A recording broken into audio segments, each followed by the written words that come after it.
everybody, how you doing? This is Robbie at Bang for Your Buck RC Reviews. Thanks for joining me today. Today what I got for you is pretty cool.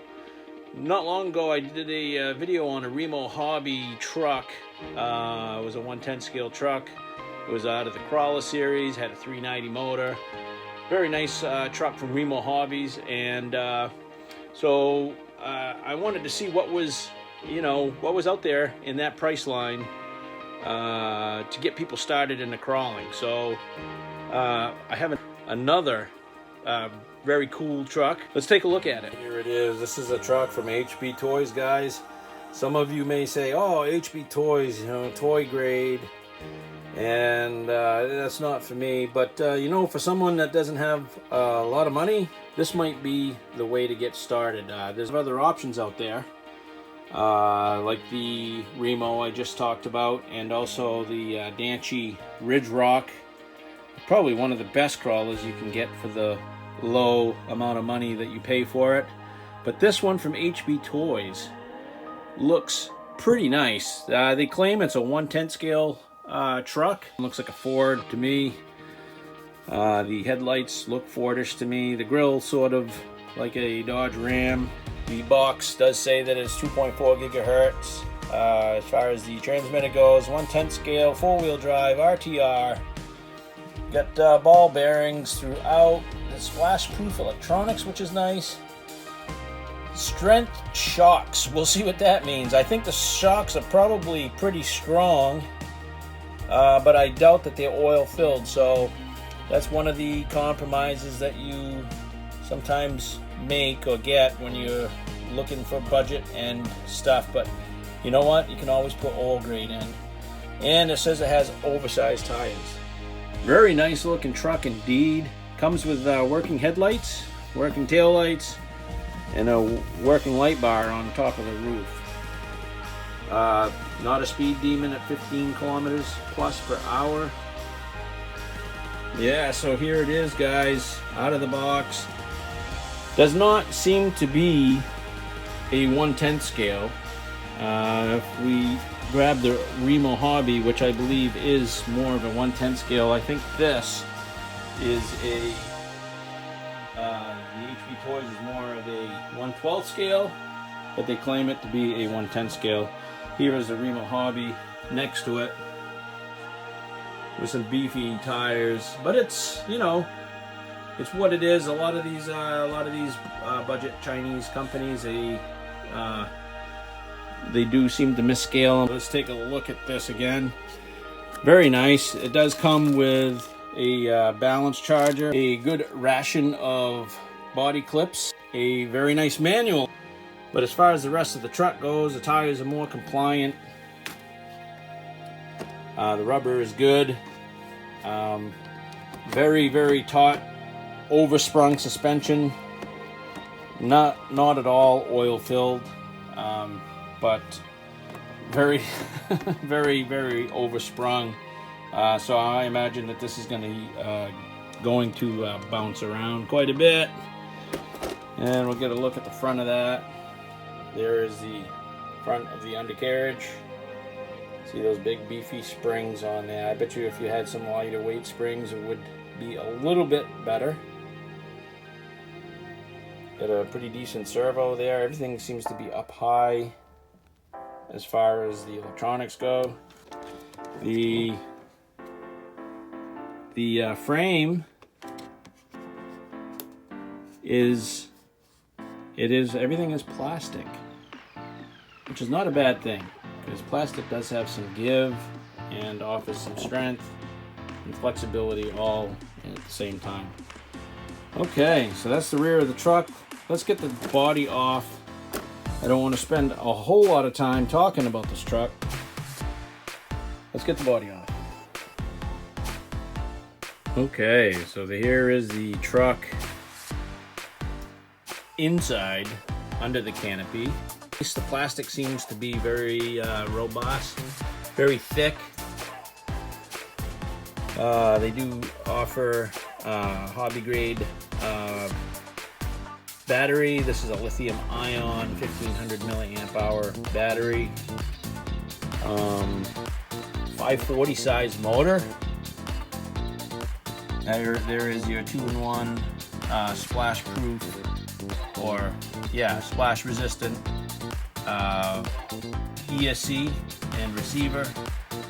You can see by all these tethered wires here that the lights are routed into the circuitry, and there is a way to disconnect them right here, and so you can get that canopy off if you want. You do have tire and wheel shrouds, which is a nice thing to keep your the inside of your body a little bit cleaner, and to keep mud from getting inside. Kind of seals up your electronics a little bit.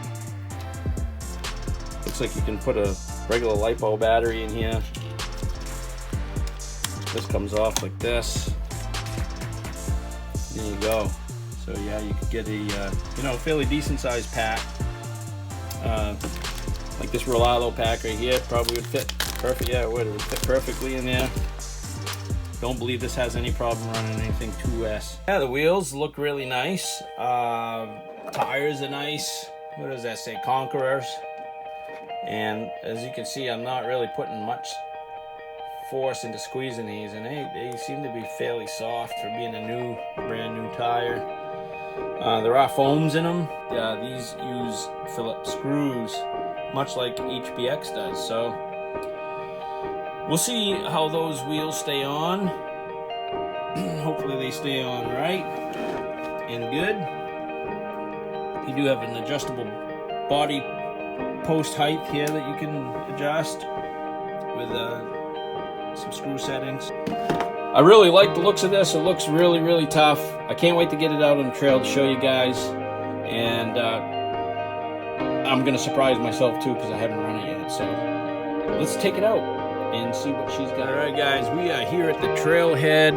I'm gonna turn this baby on. I don't know if I covered this in the unboxing. There is a switch right here. Not a switch, but a push button. You just turn that on and turn your controller on. As you can see, the lights are on, tail lights are on. Yeah, this is definitely based on a Ford F-150 for sure. What do you think, Dayton? Yeah, it's got the Ford F-150. A little bit of Ram, but I really think it's, you know, it's got the Ford. I thought it was a Ram grill, but it really is a Ford F-150 grill. The only thing that is not Ford is those tail lights. Those are kind of dodgy or Ramish. But yeah, let's get this thing out on the trailhead, and we'll test its speed out. There you go, Dayton. You can drive.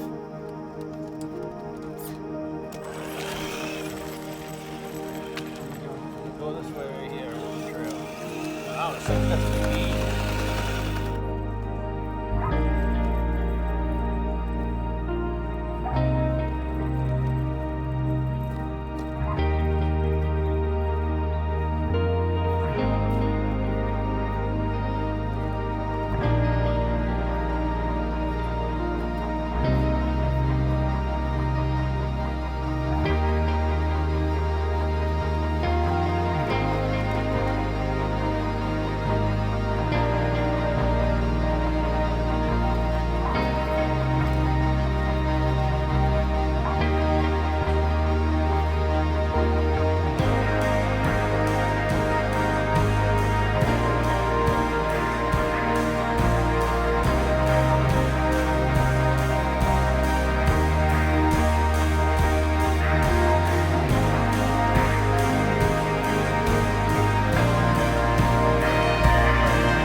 Alright, we're back from a little trip and excursion outside. What do I think of this truck? I think it's a ton of fun. The suspension is very firm, very hard and stiff.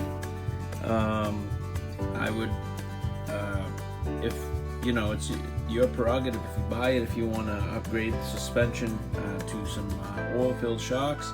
I think at some point I'm gonna, but this thing is pretty capable just the way it is, very capable just the way it is, even though it doesn't have the soft springs and the articulation that you could have with oil-filled shocks. I did burn out the servo. I'm letting it dry right now. I went in some deep water. I think I got it on video, but it did end up toasting the servo on this. And I did find parts for this on AliExpress. This wasn't purchased from AliExpress, but it was purchased from Banggood. But Banggood didn't seem to have the parts. AliExpress does. So a servo for this is like 20 bucks. So hopefully it'll dry out and it will work. But at the moment I don't have any steering, and who knows, maybe I'll just go and put a nice hobby wing brushed ESC in it, and you know, I like that controller, but if I have to, I'll just get another controller for it, new servo and a new receiver, and we'll make this thing what it should be. So is it worth the price? Is it worth your hard-earned dollar? I think it is. I really do. I like this. Very, very, like I said, very capable. That 540 motor is very smooth. So I do recommend this. But if you want it to be more serious, you're going to have to put a few extra things into it. Not much. Much like the Remo Hobby over there. Just a few things, and it's going to be awesome. Alright guys, that's my final thoughts on this. Thank you for watching. I appreciate your time. We'll see you later.